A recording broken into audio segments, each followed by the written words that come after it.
Hay una palabra que tememos más que ninguna otra. La escribimos en susurros. La rodeamos de eufemismos. La escondemos detrás de flores y de silencios. Muerte.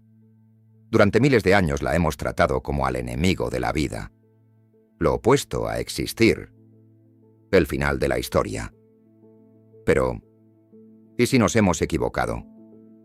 ¿Y si la muerte no es el enemigo de la vida, sino su condición de posibilidad? ¿Y si, sin ella, la vida tal como la conocemos, ni siquiera hubiera podido empezar a contar su propia historia? Antes de responder, tenemos que irnos muy lejos, a un desierto, a una noche antártica, al fondo de un océano donde no llega la luz, porque la naturaleza está a punto de enseñarnos algo que cambia por completo la pregunta. Un camello cruza el Sáhara sin beber durante días. Su cuerpo regula el agua con una precisión que ningún ingeniero ha igualado. Pero el camello no es la respuesta al problema del desierto. Es solo una de las respuestas. A pocos metros, bajo la arena, una rata canguro jamás bebe una sola gota en toda su vida. Obtiene toda el agua que necesita del metabolismo de las semillas que come. Dos soluciones radicalmente distintas, para el mismo problema exacto. Y esto se repite en todas partes. ¿Quién vuela? Los murciélagos, sí, pero también las aves y los insectos. 3 orígenes evolutivos completamente independientes. 3 veces la misma respuesta. Volar. La naturaleza no parece conformarse nunca con una sola idea. Ensaya. Repite. Multiplica. Como si la evolución no buscara la solución, sino que se negara, sistemáticamente, a quedarse con una sola.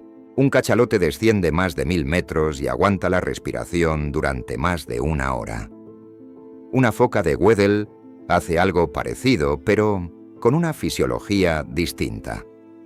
Un pez antártico nada entre témpanos de hielo, gracias a una proteína anticongelante que le impide morir congelado por dentro. Frío extremo.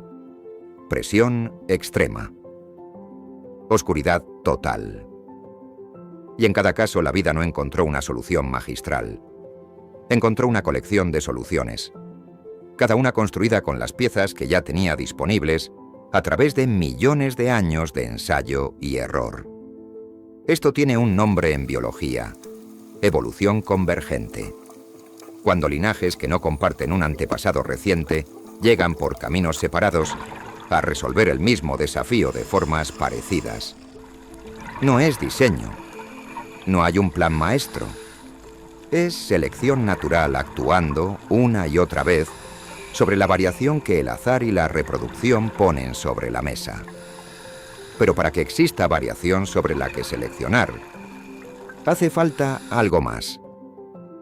Hace falta que lo viejo, en algún momento, deje espacio a lo nuevo.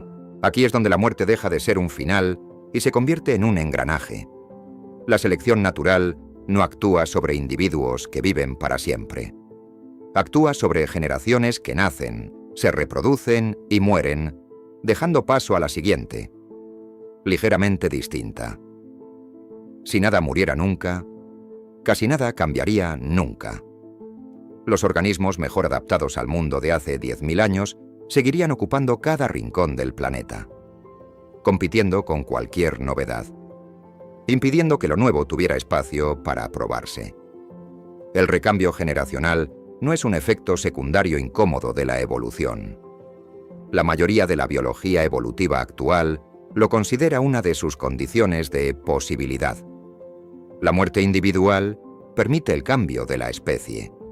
No es el final de la historia, es el mecanismo que hace que la historia pueda seguir escribiéndose. Hay especies que llevan esta idea hasta un extremo casi insoportable de contemplar. El salmón nada miles de kilómetros río arriba, contra la corriente, para desovar una única vez en su vida. Después, muere. Su cuerpo se descompone en el mismo río donde nacieron sus crías, devolviendo nutrientes al ecosistema que las alimentará. Una tortuga marina cruza océanos enteros para regresar a la misma playa donde nació. Pone sus huevos y desaparece de nuevo en el mar, sin saber jamás si sus crías sobrevivirán. Un ave migratoria vuela miles de kilómetros guiada por el campo magnético de la Tierra, arriesgando la vida en cada trayecto, por una sola razón evolutiva: la continuidad. Ninguno de estos animales sabe que está sirviendo a la evolución. No hay intención, solo comportamiento moldeado, generación tras generación, por lo que funcionó antes. Pero el patrón es innegable. La vida, una y otra vez, apuesta el presente por el futuro. Y entonces llegamos a un problema distinto. Uno que no encaja en el patrón. La inteligencia, como capacidad de resolver problemas nuevos, existe en muchas especies. Los cuervos fabrican herramientas. Los chimpancés planifican y transmiten cultura entre generaciones. Los elefantes reconocen a sus muertos, se detienen junto a sus restos, los tocan. Así que la cognición avanzada, en cierta medida, también es un problema con varias soluciones. No estamos solos ahí. Pero hay algo que, hasta donde la ciencia puede observar hoy, no se repite en ninguna otra especie. La pregunta explícita, abstracta, formulada en símbolos, sobre el sentido último de morir. Ningún cuervo construye un telescopio para preguntarse por su lugar en el universo. Ningún elefante escribe una demostración matemática. Ninguna otra especie conocida ha creado la filosofía, ni la religión, ni ha diseñado un acelerador de partículas para preguntarse de qué está hecho lo que existe. Aquí la naturaleza, que parecía empeñada en multiplicar soluciones sin descanso, se detiene en seco. Una sola especie, un único camino. ¿Por qué? Antes de seguir, hay que ser honestos con algo. Que nosotros seamos quienes hacemos la pregunta podría, en parte, explicar por qué la pregunta nos parece tan especial. Solo una especie capaz de lenguaje simbólico y de abstracción podría formularla siquiera. No es del todo extraño que el único animal que pregunta por el sentido sea también el único que tiene las herramientas cognitivas para preguntar por algo. Esto no resuelve la anomalía, pero la matiza. Quizás no sea que el universo apuntara hacia nosotros. Quizás sea, simplemente, que la pregunta solo puede existir donde existe alguien capaz de plantearla. Y aún así, la pregunta existe y se resiste a desaparecer. Incluso sabiendo esto, volvamos entonces al principio. La muerte no es el único mecanismo que permite la evolución. Pero el recambio generacional ha sido uno de los factores que hicieron posible la extraordinaria velocidad y diversidad con la que la vida cambió durante casi 4.000 millones de años. Generación tras generación, aparecieron nuevas variaciones sobre las que pudo actuar la selección. El sistema nervioso se diversificó. Surgieron cerebros cada vez más complejos. Y finalmente, una especie capaz de preguntarse por qué existe la muerte. Dicho de otro modo, sin esa larga sucesión de vidas y generaciones, probablemente no existiría nadie capaz de temer la muerte. La misma realidad que pone fin a cada individuo ha formado parte, generación tras generación, del proceso que permitió que la vida llegara a tener una mente capaz de mirarse a sí misma. Y preguntar, ¿qué es todo esto? No sé si esto significa algo. No sé si un universo que a través de la muerte terminó produciendo una mente capaz de preguntarse por Dios es un accidente asombroso. Una simple consecuencia física sin intención alguna.